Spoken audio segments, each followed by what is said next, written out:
Smile and Pretend by Fulgance. There were many things Arthur had never intended to do regarding Merlin. He had never intended to have him as a servant, for one. He had never intended to be friends with him, let alone anything more. And he had certainly never intended to eavesdrop on a conversation Merlin was having with one of his knights. But like everything else, it just happened. And like everything else, it left Arthur torn between wishing it had never happened and understanding that really it had been inevitable. This was how it happened. He was looking for Merlin because the idiot was only ever conveniently nearby if Arthur was in mortal danger. Elian redirected him to the armory, saying that he had spotted him going that way, and Arthur was about to push the door open and yell a little when Gawain's voice rose from behind the door. His tone was so utterly serious that it gave Arthur pause. Gawain was rarely completely serious. "You know I wouldn't judge you." "I know," came Merlin's soft reply, "but you have to promise not to tell anyone." "You mean no one knows? Not even Arthur?" Arthur froze at the mention of his name, his hand dropping to his side. "Not even Arthur," Merlin confirmed. "He'd kill me if he knew." Arthur knew that Merlin was only half serious, and no one in the entire citadel believed that Arthur could even harm Merlin. But it still hurt that Merlin was able to joke about something like this, and that hurt was the reason that Arthur didn't simply leave or make his presence known. Instead, he stayed and listened. A part of him kept whispering that it was wrong, but another, bigger part of him told him that this was the opportunity to understand what shadowed Merlin's eyes sometimes when he looked at Arthur, what he'd been hiding even when he'd given over every other part of himself to Arthur. "Come on then," Gawain said. "I told you my secret ages ago. It's only fair." Merlin gave a soft, quiet laugh. "That is true." He lowered his voice and said something else, quickly in a lower whisper. Arthur heard a gasp, and the sound of metal crashing against metal as Gawain seemed to back up suddenly into a suit of armor. "Damn it," Gawain said in a harsh whisper. "Merlin, are you insane?" Arthur would... "I know," Merlin said, but he sounded strangled, maybe. Desperate. "Don't you think I know? But this isn't about Arthur. It's about you." "About me?" Gawain repeated. "You have to know it doesn't matter to me." "I knew you wouldn't betray me," Merlin said. "I was sure of that, at least. I just didn't know how you would really feel about it." "How I'd feel? Merlin, this is great." There was genuine admiration in Gawain's tone, softened by mirth. "How long have you been hiding this? Did you have it even when we first met?" "Yes," Merlin said, "and long before that." Arthur felt something twist in his gut, because it was so obvious that Merlin had revealed a great secret, and though Arthur rationally couldn't know what it was, a part of him already guessed.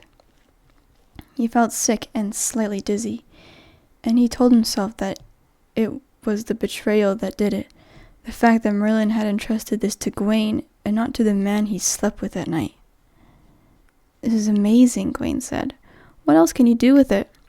Merlin laughed again, and the sound of it, so light and free, sent a dagger to Arthur's heart. "I'm not showing you now. It would take ages." "Can you control the weather?" Gawain asked. "Or conjure animals, or..." "Shh," Merlin said, his voice turning sharp with worry. "Someone could hear you." "Is there a spell that you can stop people from overhearing a conversation?" Gawain asked immediately, with childish curiosity, and Merlin laughed again. I'll have to look it up, he said, and that there was the betrayal Arthur had been anticipating. It stung worse than he had imagined. The casual avowal of magic, and to Gawain of all people, Gawain who couldn't keep his mouth shut to save his life. It slammed into Arthur and left him reeling, the breath knocked out of his lungs. Why would Arthur tell Gawain, who had only ever been a friend to him, and not Arthur? Was the trust between them that fragile? Gawain seemed to be thinking along the same lines. Again he sounded uncharacteristically serious when he asked, "What about Arthur?" Merlin said something unintelligible. Arthur pressed himself firmly against the door to catch Gawain's next words, spoken softly. "You mean he really doesn't know?" "He can't ever know," Merlin said, louder this time, and there was a firm assurance in his tone that brooked no argument. "Where magic is concerned, he is his father's son. I can never tell him." Something in Arthur's heart cracked, because there was his answer. Yes, the trust between them was exactly that fragile, that non-existent. He had held Merlin in his arms, had had him in his bed, and even shared every concern he'd ever had with him. But evidently, that wasn't enough. He is his father's son. Was that all he had ever been in Merlin's eyes? All he'd ever be? Arthur winced. Gods, he knew they were being obvious, but he had thought most of his knights would accept it for the sort of casual dalliance that young nobles were sometimes known to have. Not "he cares about you," spoken like he loves you. "I don't think just caring is enough to override everything he's ever believed about magic," Merlin said. "We would never even have become friends if he knew." That, then, was how Merlin summarized their relationship. Friends, and not enough. And not enough to be worth the truth. Not enough to earn Merlin's trust. Arthur wanted to burst through the door and punch Merlin, or maybe Gawain, except Merlin was so slender and useless, and Gawain was reactive and strong, that neither of those options sounded like a good idea. He wanted to ask Merlin if he thought that all they were was friends, and how it could not be enough when he had given Merlin more than he'd ever give anyone else. "I won't say anything," Gawain promised, still with that strange tone of seriousness in his tone. "Not a word to anyone, Merlin, I swear." "I know," Merlin said quietly. "Thank you." Arthur tried not to recognize the warmth and affection in Gawain's voice when his knight replied, "No, Merlin, thank you." He pretended not to hear the shuffle of the other side of the door as he just knew, Merlin walked into Gawain's embrace. And when he next saw Merlin, serving him his noon meal, he pretended that nothing had changed between them. Of course it was pointless.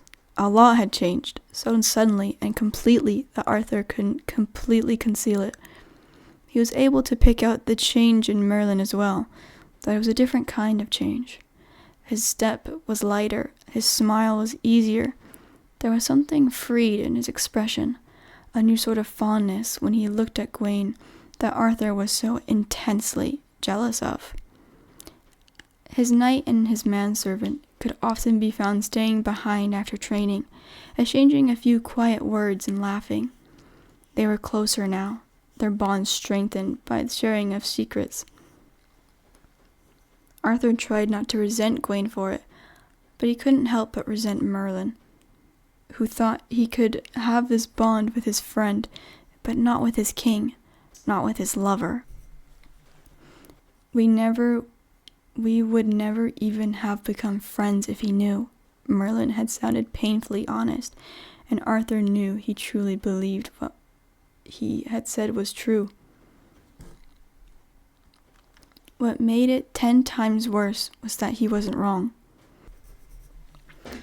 If Arthur had known it would hurt so much to give his heart to someone, he never would have let Merlin become anything more than a servant. He could barely remember how it had happened now. There had never been a precise moment when Merlin became his friend. when his irreverent mocking and goofy grin became things Arthur looked forward to every day. It had been a slow progression, from hating each other, to tolerating each other, to being willing to risk their lives for each other, to trusting each other, Arthur had thought. Maybe it happened around Aldor. Riding to defend the village that had nothing to do with Camelot was something Arthur wouldn't have done for a stranger, or for just any servant. Or maybe it had happened earlier, and Arthur hadn't seen it at the time. Maybe he had just been waking up every morning to see Merlin smile. On the other hand, he remembered very clearly the moment he and Merlin become more than friends. It had started out as a friendly teasing, the way it often did, but as always there was an undercurrent of something else in Merlin's words. It had been the day following the end of Elian's possession by the Druid boy. For some reason, the teasing got to Arthur in a way it usually didn't. Maybe because the words ring true, and Arthur hated to be reminded of things like emotions, and worse, tears.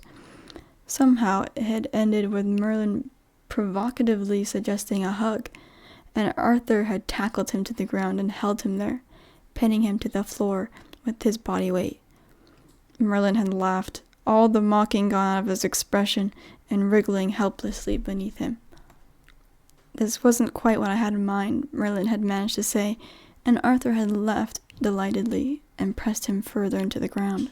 And then, Arthur wasn't quite sure how it happened, but he had looked down, and Merlin had looked up, and a warm flush had crept up Arthur's neck, and somehow it had been the most natural thing in the world to lean down and touch his lips to Merlin's. There had been something about Merlin's expression, a soft open warmth and hope, that Arthur now realized was due, at least in part, to what he had promised the previous night. From this day forth, the Druid people would be treated with the respect they deserve. At the time, he interpreted differently.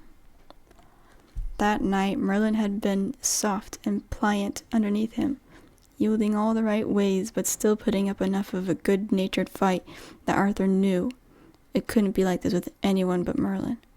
Only Merlin could be so beautifully combine devotion and insolence.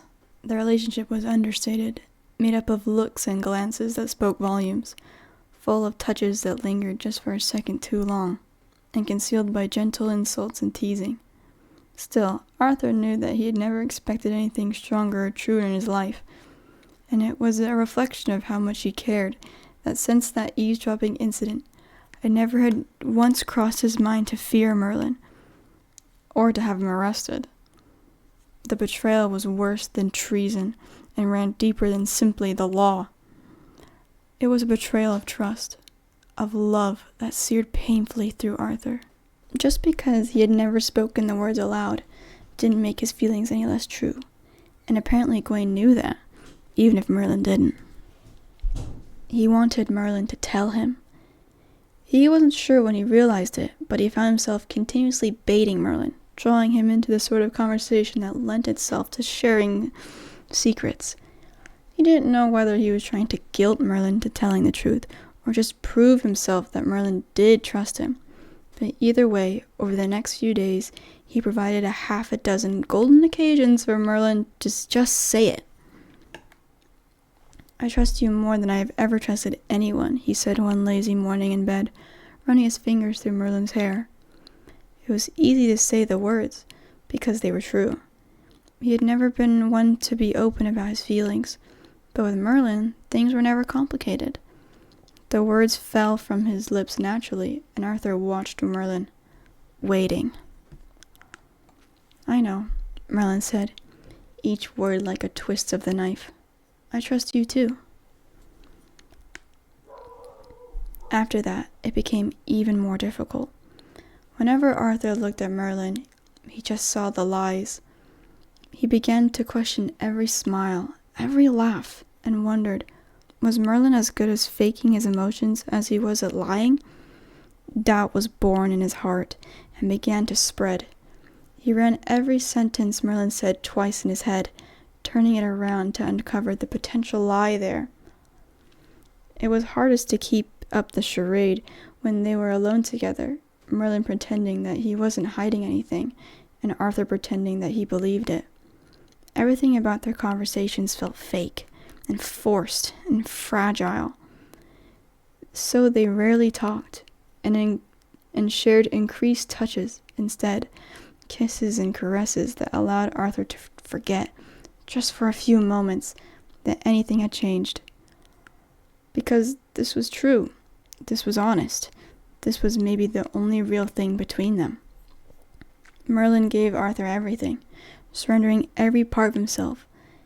Everything save his trust. Sometimes it feels like there are so many things about you I don't know, but I trust you anyway, Arthur said once, breaking the silence. He saw Merlin flinch, and knew that the guilt-tripping, at least, was working. But Merlin only said, "Well, that just means you're smarter than you look. Then again, I suppose you'd have to be." And yes, Arthur really was an idiot, if he never realized that this was what Merlin looked like when he was lying. Merlin had been right to take him for a fool.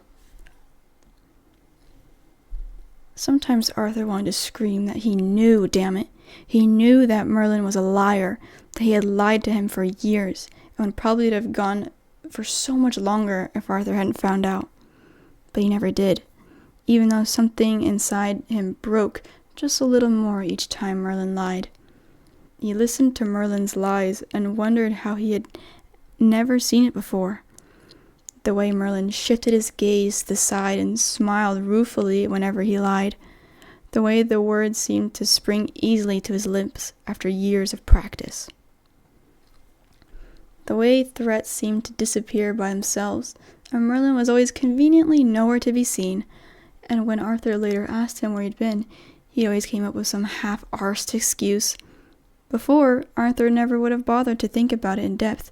Now it became clear exactly what Merlin was doing when he was out of sight, and it wasn't drinking around in the tavern. In fact, Arthur was beginning to wonder whether Merlin had even been to the tavern more than once since his arrival at Camelot. One day, after a meal in his room, he asked, "How often do you go to the tavern, really?" Merlin stretched out lazily in his chair, before standing up to gather the plates. "I'm never at the tavern," he said easily. Arthur's heart may have skipped a beat. It was maybe the first time Merlin had answered one of his questions honestly. "Then where are you, every time I have to look for you when you're not in the castle?" "Hiding from you," Merlin replied, so fluidly that Arthur almost missed the lie. "Almost." "Right," he said after a beat, tasting something sour in the back of his mouth. "Of course." It hurt to think that their easy banter, which Arthur had always enjoyed, was also just a way for Merlin to hide the truth. It took several interminable days for Arthur to realize that it wasn't going to happen. Every time he gave Merlin an opportunity, Merlin deflected it without hesitation, backing away into a lie with practiced ease. It was as though the lying had become part of him, and it never occurred to him to one day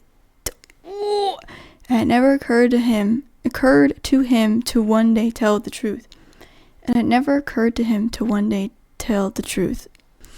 "You're never gonna tell me, are you?" "Tell you what?" Merlin asked, looking genuinely puzzled, and that was enough of an answer for Arthur. It was as though the idea of telling Arthur had never even crossed Merlin's mind. He began to resent the magic, of course. Why did Merlin keep using it when he knew what Arthur thought of it? Had it corrupted him? Developed an addiction that Merlin couldn't sate? Arthur wasn't sure what exactly he believed, but the only thing he was certain of was that magic was slowly tearing them apart, and so he despised it. And then Arthur caught Merlin doing magic. It was something extremely minor, and if Arthur hadn't known, he might have even missed it. It happened during a day's trip to the forest, which Merlin had suggested to take Arthur's mind off things, not knowing that the thing which had Arthur so distant and preoccupied was Merlin himself. Arthur had been lying in the grass, more than half asleep, enjoying the warmth of the sun on his face and the soft caress of Merlin's fingers in his hair. When the touch vanished, and Merlin quietly, gently moved away, obviously thinking Arthur had fallen asleep, Arthur opened his eyes and almost asked where he was going, but Merlin only took a few steps and looked into the stream. When Merlin turned back, Arthur closed his eyes again, not really knowing why. He opened them cautiously to find that Merlin was again looking at the rushing water, a strange expression on his face. Arthur was silent as Merlin held out his hand, palm up, and murmured something. Before he noticed the tiny, wavering blue flame that appeared in Merlin's palm, he saw the way Merlin's eyes softened, the wandering, carefree smile on his face, and his expression of childlike amazement, and couldn't find it in himself to feel hatred. Merlin was being stupid, taking almost no precautions at all, doing magic right in front of Arthur, and maybe Merlin did want him to know, after all, but just didn't know how to tell him. Afterwards, Merlin returned to his side and lightly touched his cheek. Arthur pretended to wake up and pulled Merlin into a slow, lazy kiss, and it seemed to him that he could almost feel the magic dancing beneath Merlin's skin. It was only a matter of time before Merlin realized that something had changed, and to his credit, he figured it out fairly quickly. Then again, there weren't many things capable of damaging their relationship to this extent. It probably wasn't much of a stretch. "You know, don't you?" Merlin asked one day. "I have no idea what you're talking about." Arthur watched Merlin closely, and Merlin grimaced.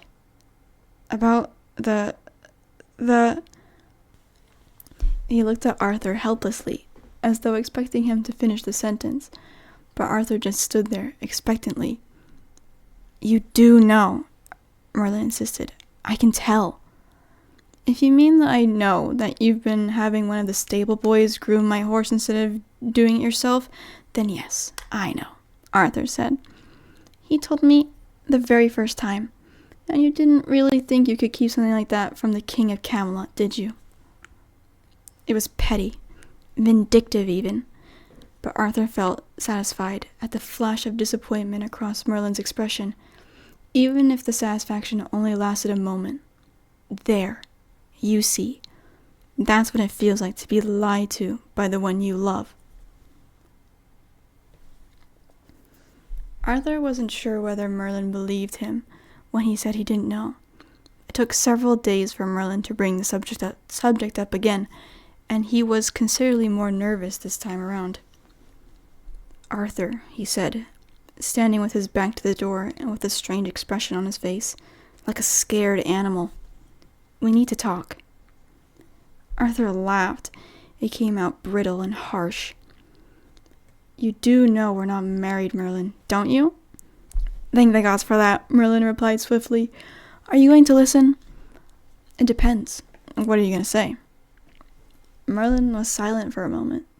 They stared at each other challengingly across the room. Arthur could see the doubt and anxiety in Merlin's expression, and the silent question. "Do you know?" "Just don't be angry, all right?" Merlin said. He looked over his shoulder as though to check whether the door was closed. He kept his eyes firmly on the floor. "There's something I have to tell you." Arthur waited, wondering whether Merlin would actually go through with it. Merlin swallowed. His Adam's apple bobbed. His shoulders slumped. "I have magic, Arthur." The world seemed to spin, all colors blending into a muddled blur. But when it stabilized again, Arthur was still staring at the same old Merlin, with the same blue eyes and stupid cheekbones and neckerchief, and nothing at all had changed. Arthur blinked. Merlin's eyes widened. "You knew," he accused. "You bastard, you did! You said you had no idea, you were lying!" Arthur gave him a look, and Merlin flushed red and looked at the floor again. "Right," he mumbled, and ran a hand through his hair. "You're the one who lied," Arthur said. "I trusted you with my life, with everything. You're the Only one I have left I trust, and you... He stopped, because somehow he slipped from past tense to present, and he didn't want to think about what that might mean. I trusted you, he repeated. How could you look me in the eye? How could you lie on my bed? How could you kiss me and lie to me in the same breath? How could you? Merlin winced. How long have you known? How did you figure it out? I overheard you when you told Gwaine, Arthur said, and waited for a reaction. Merlin stiffened. You overheard? He repeated slowly. He glanced cautiously at Arthur. How much? Arthur's mouth felt dry. Enough. Enough to know that you don't trust me. Merlin looked pained. You were never meant to hear that? I know, Arthur said. Just like I was never meant to know that you have magic. You never would have told me. What I said... It's all right. Arthur smiled bitterly. I've had weeks to get over it. Merlin looked at him like he knew weeks hadn't been enough, could never be enough. He looked like he knew exactly how deeply Arthur had taken that betrayal. I do love you, you know, he said, so quietly Arthur almost missed it. But he didn't say, I trust you, always have and always will.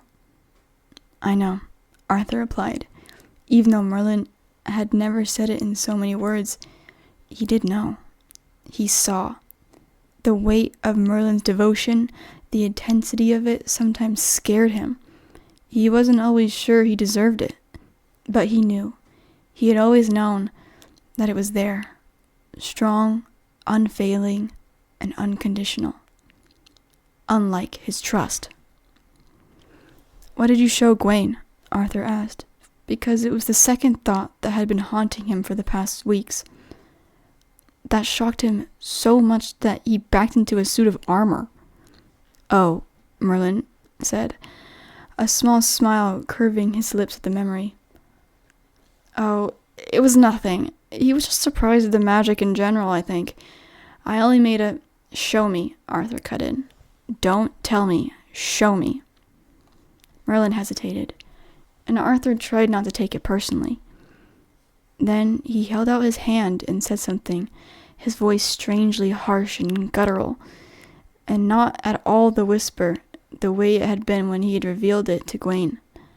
He sounded strong and confident. A small flower unfolded in his palm, red and delicate against the pale backdrop of his hand. Arthur must have been staring, because Merlin flushed and gave a small, wry smile.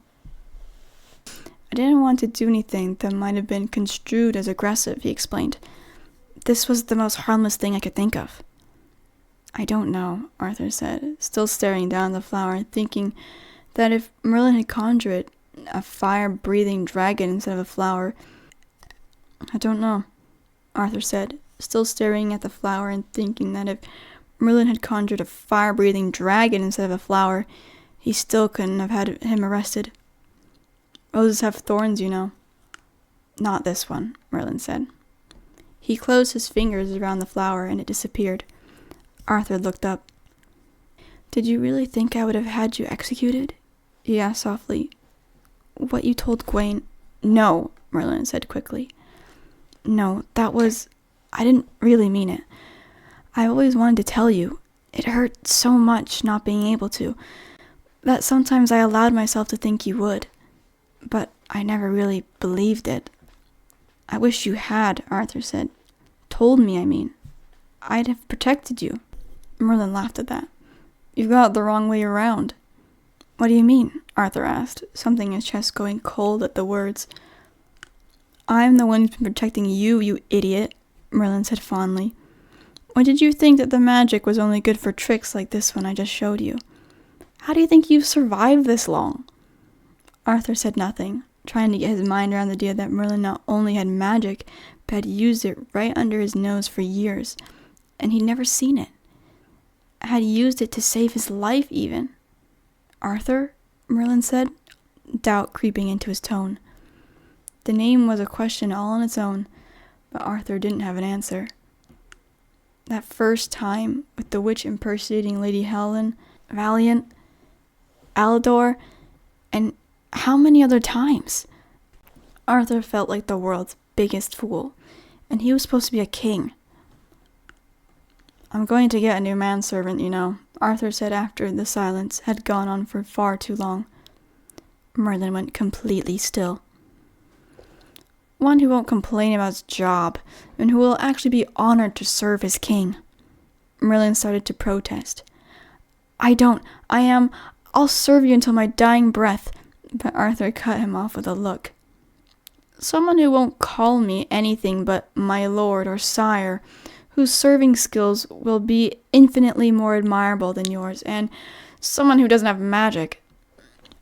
I understand, Merlin said, his fingernails digging into the wood of the door behind him. Something else Arthur knew manservant wouldn't do. I expected this, I think. Did you? You need someone you can trust. That's fine. Arthur started. If you think...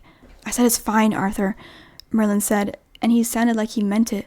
His voice was low and steady, and it was only the way that he kept blinking rapidly that it clued Arthur in. You idiot, Arthur said. For God's sake, Merlin. Was his manservant no longer able to take a joke?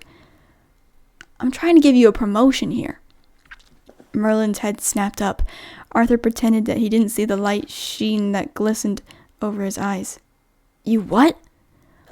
Well, I don't know that many warlocks who will want to fight for me, and Camelot is going to need help if the ban on magic is going to be lifted, Arthur said, trying not to sound like he was enjoying this. Who else would I pick? You wanted... Merlin seemed unable to align more than 3 words. Lifted? He said weakly, but... Are you really objecting, Merlin? I don't understand. Why? It's not like you've left me with much of a choice, Arthur said. My manservant is a sorcerer. What kind of hypocrite would I be to allow things to continue the way they are? So, he went on, I'm going to need a court sorcerer, of course, to handle all the problems that are definitely going to arise. Since it's all your fault anyway, I can't think of a person more suited for the role than you. Merlin had been smiling by then, but at those last words the hapless grin was wiped right off his face and he blanched. No, Merlin. No, Merlin said swiftly, throwing a half-desperate glance around the room, like he could think of nothing he wanted more than to spend his life tidying up after Arthur. You can't. You are not giving me a title, or a court position, or another stupid hat. Quirking a grin at the memory of Merlin in that hat. Look, Merlin, this is meant to be an honor. Well, it's not. Merlin looked like he meant it too. Arthur tried very hard not to roll his eyes. Merlin, has anyone ever told you how much of an idiot you are? I know someone who may have mentioned it once or twice, Merlin said, but I wouldn't put too much faith in him, since he's obviously a prat. Don't you see? Arthur asked. What I'm offering, it will change things. You won't have to be a servant anymore. You could give your opinion, and people would listen. And you wouldn't have to do chores anymore, or have me order you around all the time. He stopped, because they were both fully aware that he was an absolute crap person to have to serve, and Merlin really didn't need to hear him admit that aloud. You'd be important, he said finally, except that wasn't a very convincing argument, because Merlin already was. Come on, Merlin. Court sorcerer! Think of all the things you could do. But I don't want to, Merlin said, eyes wide. But I don't want to, Merlin said, eyes wide. I don't need you to invent a position just for me. I'm fine being your servant. Merlin, Arthur said, and he was beginning to be frustrated. That's just stupid. Why would you want to remain a servant? Merlin smiled, a little self-deprecatingly, but his voice rang full of sincerity. Because I'm not a servant. I'm your servant. This is how I can be closest to you. I like working for you, helping you as you build the kingdom I've always dreamt of. You're the king, and me, I'm just here to assist you. I'll serve you until my dying breath, Arthur, if you'll let me. It's all I want, and it's all I've ever wanted." The words took Arthur's breath away, because Merlin said, "I'll serve you," but what he really meant was, "I love you." He had to step forward and walk across the room until he was close enough to touch Merlin. And then he had to reach out and place his hand on the back of Merlin's neck, fingers curling tenderly in his hair, pulling his servant closer until Arthur's lips were right next to Merlin's ear. "You idiot," he said when he could speak again. But he already knew there was very little he could say that would change Merlin's mind. "Just promise me this, then. You'll never lie to me again." "I promise," Merlin said, without hesitating. Arthur now knew what Merlin looked like when he was lying, and this wasn't it. They stood there, Arthur's hand still light and gentle on the back of Merlin's neck. Merlin's breath was warm and irregular against Arthur's neck. His shoulders shook. Around them, the air hung still and heavy with the weight of truth. Nothing had ever hurt quite this much. There was no way to go back to the time when things were light and easy between them. No matter how often Arthur replayed the events in his mind, he knew that this outcome had been inevitable from the start. The mistrust had always been there, lurking, and one day he knew he would have been forced to open his eyes and see it. But he also knew that they would survive this. He and Merlin had overcome every obstacle they'd ever faced together, and this was just one more.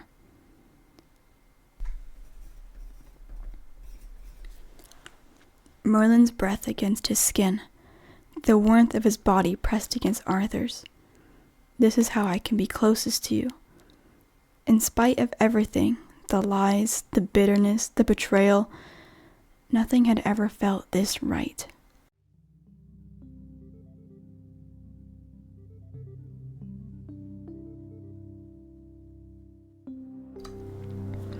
Hello! Thank you so much for listening to this.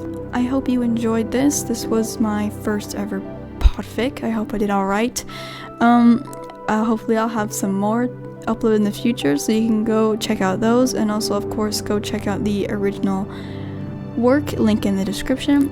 Anyway, subscribe and stuff, and I'll see you all later. Bye guys!